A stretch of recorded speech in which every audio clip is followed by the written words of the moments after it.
Bonjour à tous, je suis Kylian Marlier, votre trader formateur. Bienvenue dans cette nouvelle vidéo stratégie de trading Fibonacci plus moyenne mobile.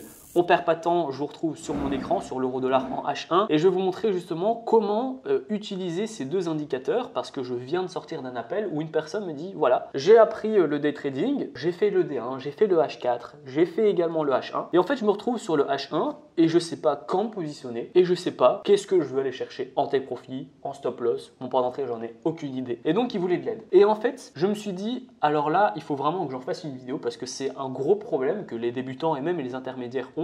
Ils ne savent pas quand est-ce qu'ils doivent acheter précisément. Quel est le moment? Pourquoi maintenant et pas dans 5 heures ou dans 2 heures? Ou bien pourquoi pas il y a 45 minutes? Donc moi je voudrais vous donner des indicateurs et vous donner une stratégie qui vous permet de savoir exactement quand vous positionnez et qui vous donne exactement où mettre le take profit et où mettre le stop loss. J'avais donc cette problématique et je me suis dit quels sont les indicateurs qui répondent à cette problématique. Et c'est là où j'ai pensé du coup aux moyennes mobiles et à Fibonacci. Donc comment faire? Je vais rester en H1 parce que je pars du principe qu'en D1 vous savez faire hein, justement le train-train quotidien, la tendance, le support, la résistance, en H4 mettre les indicateurs, blablabla. Déjà on va utiliser d'abord le Fibonacci. En fait, Fibonacci, j'ai souvent dit dans mes vidéos que vous devez l'utiliser en D1 et pas hésiter à dézoomer, à aller en 2015, 2016, etc. Mais ça ne veut pas dire que vous devez tout le temps tracer Fibonacci super loin. Fibonacci, à quoi il sert? Il sert justement à vous montrer des retracements de baisse pour justement savoir si on a déjà ravalé 50%, 30%, 68%, etc., etc.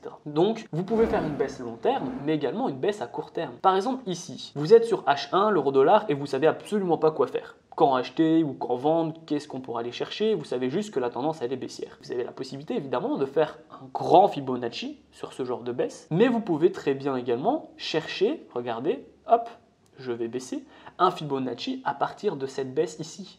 Vous n'êtes pas obligé d'aller chercher super loin. Donc vous pouvez prendre Fibonacci, prendre le point le plus haut ici, et le relier au point le plus bas et ensuite aller le combiner avec les moyennes mobiles. Moyenne mobile exponentielle à 7 périodes et la moyenne mobile simple à 21 périodes. Pourquoi 7 et 21? C'est parfait pour du H1. Maintenant, qu'est-ce que vous allez faire lorsque vous avez ce genre de trade, ce genre de configuration? C'est assez facile, c'est plus ou moins la même chose que quand je vous ai raconté l'indicateur zigzag avec Fibonacci. Vous allez confronter Fibonacci avec les moyennes mobiles, plutôt additionner.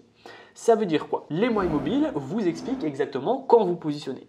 Comment on se positionne avec les moyennes mobiles? À partir du moment où on a un croisement. Un croisement signifie un changement de tendance et du coup, si vous étiez vendeur et qu'on a un croisement, eh bien, ça veut dire qu'il faut acheter. Par exemple, on va aller voir dans le passé, ici, on avait un croisement. Un croisement du coup qui dit d'acheter. Parce que là, on avait une baisse juste avant. Le prochain croisement, il se fait ici. D'accord? Donc là, qu'est-ce qu'il dit? Il dit de couper votre achat et de mettre une vente. Donc vous coupez votre achat et vous mettez une vente parce qu'il signifie un changement de tendance. Donc je mets ma vente et j'attends le prochain croisement. Le prochain croisement se fait ici. Donc je coupe ma vente et je fais un achat.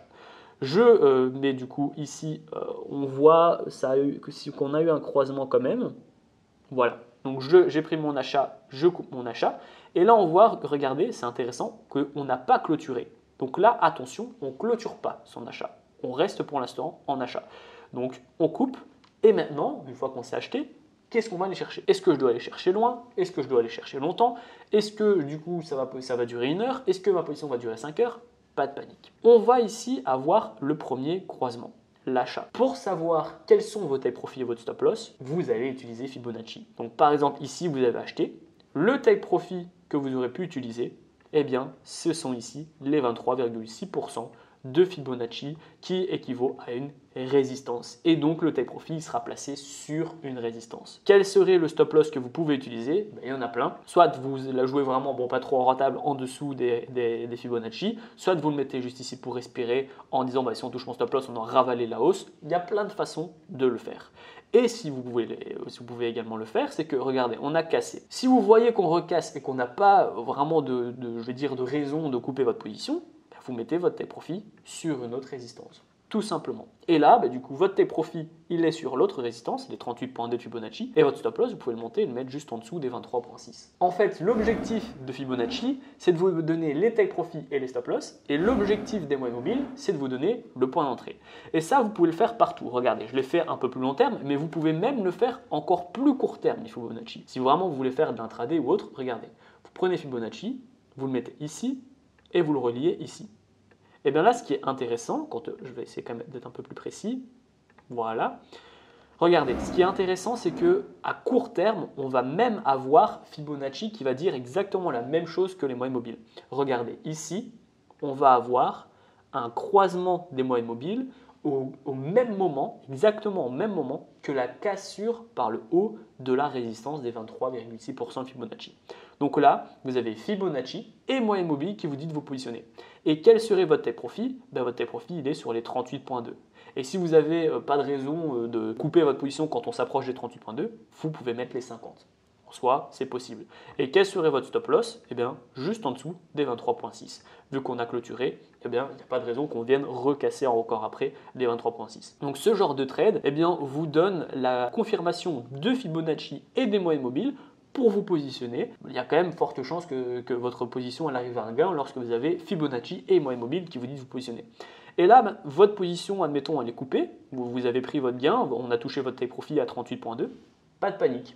Vous attendez le prochain croisement. Dès qu'on a un croisement, vous coupez votre achat ou si vous n'avez pas mis d'achat, vous mettez votre vente. Et ensuite, votre vente, elle est où? Take profit 23,6 à mon avis ou 38,2, on verra qu'est-ce que ça casse. Et le stop loss, juste un petit peu au-dessus de la résistance ou juste un petit peu au-dessus donc des 50 ou juste un petit peu en dessous des 38. On verra quand est-ce que le croisement Fibonacci se fera. Donc voilà, c'est une stratégie qui est vraiment toute conne.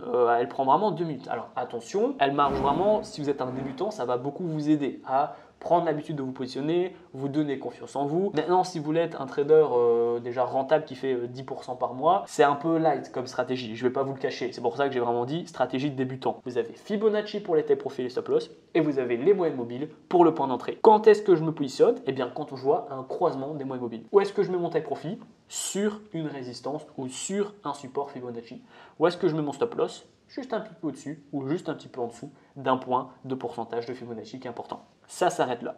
Et là, donc en H1, on est sur de l'intraday. Si vous voulez le faire en swing, vous faites du D1 ou du H4. Si vous le faites en intraday un petit peu plus rapide, vous le faites en M15. Donc voilà, la vidéo est terminée, elle est assez courte. C'était surtout un petit déclic. Moi, quand je l'ai expliqué comme ça à cette personne qui avait ce problème en coaching, elle a dit ok, c'est bon, j'ai bien compris et je reprends confiance en moi. Si je peux aider au moins une personne avec cette vidéo de refaire un déclic et d'avoir justement ce engrenage qui se relance, c'est important. Sachez de toute façon que quand vous êtes un débutant, la seule manière d'avancer, c'est de ne pas avoir peur de trader. Donc vous devez vous faire confiance. On s'en fout de savoir si c'est un gain ou si c'est une perte. À court terme, ce qu'on veut, c'est pourquoi vous avez fait un gain ou pourquoi vous avez fait une perte. L'objectif, c'est de comprendre ce que vous faites et pas de faire 1000 € le mois prochain. Vous êtes un débutant, c'est pas l'objectif. On y va étape par étape. D'accord? Donc voilà comment ça fonctionne pour vous relancer un petit peu, pour vous redonner confiance si bien malheureusement vous avez exactement la même problématique que la personne qui m'a appelé en coaching. La vidéo est terminée, j'espère qu'elle vous a plu. Si vous voulez des stratégies qui sont plus adaptées aux intermédiaires et aux gens qui veulent vraiment gagner de l'argent, plus d'argent en trading du moins, vous allez retrouver ma formation gratuite en description dans laquelle je vais vous donner beaucoup plus de stratégies. Je vais vous donner des plateformes ergonomiques, des indicateurs un peu plus également travaillés quand même avec des déviations et des paramètres différents. Je vais vous donner également des stratégies un petit peu plus complexes, même si vous en avez des dizaines et des dizaines sur ma chaîne YouTube. Je vais vous montrer comment j'ai fait mes premiers 1000 € par mois pour que vous puissiez copier-coller mon plan en trading. Et je vais vous montrer comment maîtriser les take profit et les stop loss pour être un trader qui dure dans le temps. La vidéo est terminée, j'espère qu'elle vous a plu. Si c'est le cas, n'hésitez pas à la liker, à la partager. Surtout, abonnez-vous. Et moi, je vous dis à très bientôt pour les prochaines vidéos.